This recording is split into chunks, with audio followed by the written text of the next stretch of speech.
ইসলাম একটা dress code দিয়েছে, 4টা নিয়ম মেনে যদি নারীরা ড্রেস পরে যে কোনো ড্রেস পরতে পারবে, কবুল করে নিবে কে? মায়েরা খেয়াল করে শুনেন, আপনাদের ড্রেস কেমন হবে। নাম্বার 1, আপনার পুরো দেহটা ঢাকা থাকা হবে। যে ড্রেস পরবেন, you should cover your whole body. শুধু হাতের এই 2 কবজি আর চেহারা খোলা রাখতে পারবেন, তবে চেহারা ঢেকে রাখা উত্তম। একজন মহিলা বোরকা পরছে কিন্তু চেহারা খোলা, তার হিজাব হয় নাই, পর্দা হয় নাই, এটা বলা যাবে। কিন্তু উত্তম হচ্ছে চেহারাকে রাখা, কারণ চেহারা সৌন্দর্যের রাজধানী। Face is the capital of beauty, ঠিক কিনা? চেহারা দেখলাম তো সব বোঝা গেল, ঠিক কিনা? কেমন মাধুর্যতা আছে, দেখ কেমন সুন্দরী কিনা সব বোঝা যায়। এজন্য চেহারাটাও ঢেকে রাখবেন, চোখটা খোলা রাখবেন। বিশ্বনবীর স্ত্রী উম্মে সালমা বলে, দেখার জন্য আমার 2 চোখের দরকার নাই, লাগবে 1 চোখ। উনি আরেক চোখের মধ্যে আরেক কাপড় দিয়ে রাখতেন, এমনি তাকাই। সাহাবারা বলেন, উনারে দেখলে আমরা দিতাম দৌড়, ভয় লাগতো। চোখ একটা দেখা যায় আর একটা খোলা, ওনারা আমরা এদিক সেদিক পালিয়ে যাম। আর অনেক মহিলারা পা ঢাকে না, পা কিন্তু পর্দার অন্তর্ভুক্ত। সব সময় মেয়েরা মোজা পরে বেরোতে হবে, পা দেখানো যাবে না। হাদিসে এসেছে শুধু হাতটুকু, পা কিন্তু পর্দার অন্তর্ভুক্ত। উম্মে সালামা বললেন, ইয়া রাসূলুল্লাহ, আমরা তো হাঁটতে গেলে অনেক সময় পা দেখা যায়। বিষ্ণু বললেন, তাই নিজ দিয়ে কাপড় বাড়াও। উম্মে সালামা বললেন, জোরে হাঁটলে তো তারপরে দেখা যাবে, বিশ্ব হাত বাড়াও, ধুলাবালি সহ টানবা, তারপরও পায়ের 1 ইঞ্চি দেখানো যাবে। তাহলে ড্রেস কোডের প্রথম নিয়ম হচ্ছে পুরো দেহ ঢাকবেন।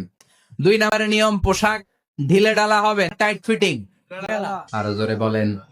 আছি আমরা এখন জামানায়, লাচরম গেছে হারায়, পাতলা শাড়ির বাহার, পাখি ড্রেস লেহেঙ্গা, পোশাক দেখে নারীর লাজে মরে যাই, হায় হায়।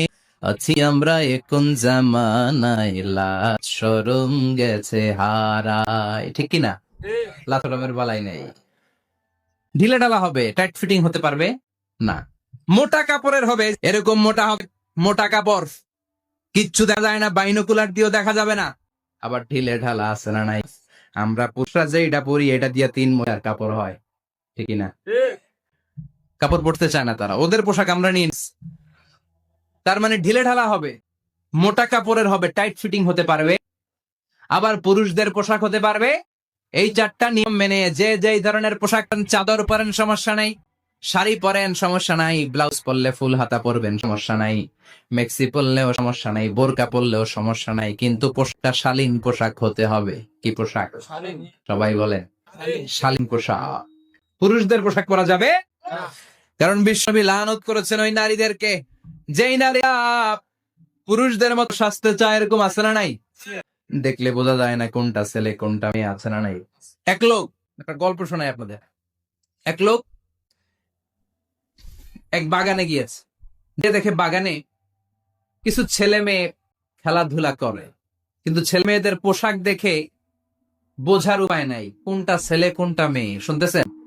পোশাকের এমন দশা, কোনটা ছেলে কোনটা মেয়ে বোঝাই যায় না। আফসুস করে বলল, হায় রে, কেমন এদের মা বাবা, কেমন এদের আক্কেল, কি পোশাক তাদের পরিয়েছে, কোনটা ছেলে কোনটা মেয়ে বোঝাই যায় না। পাশে ভদ্রলোক বসা ছিল, রেগে মেগে আগুন, সাবধানে কথা বলেন, জানেন এগুলো আমার সন্তান, আমার সন্তান এগুলো। লোক তো ভয় পেয়ে গেছে, তাই নাকি? ও তাহলে আপনি এদের বাবা? এবার লোকটা রেগে মেগে বলে, আমি আপনার কি চোখ নেই, আমি বাবা হইতে যাবো কেন, আমি তো এদের মা।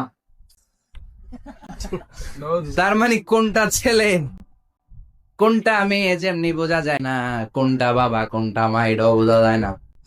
এরকম আছে না নাই? ছেলেরা পরবে ছেলেদের পোশাক, মেয়েরা পরবে মেয়েদের পোশাক। চিল্লায় বলেন ঠিক কিনা?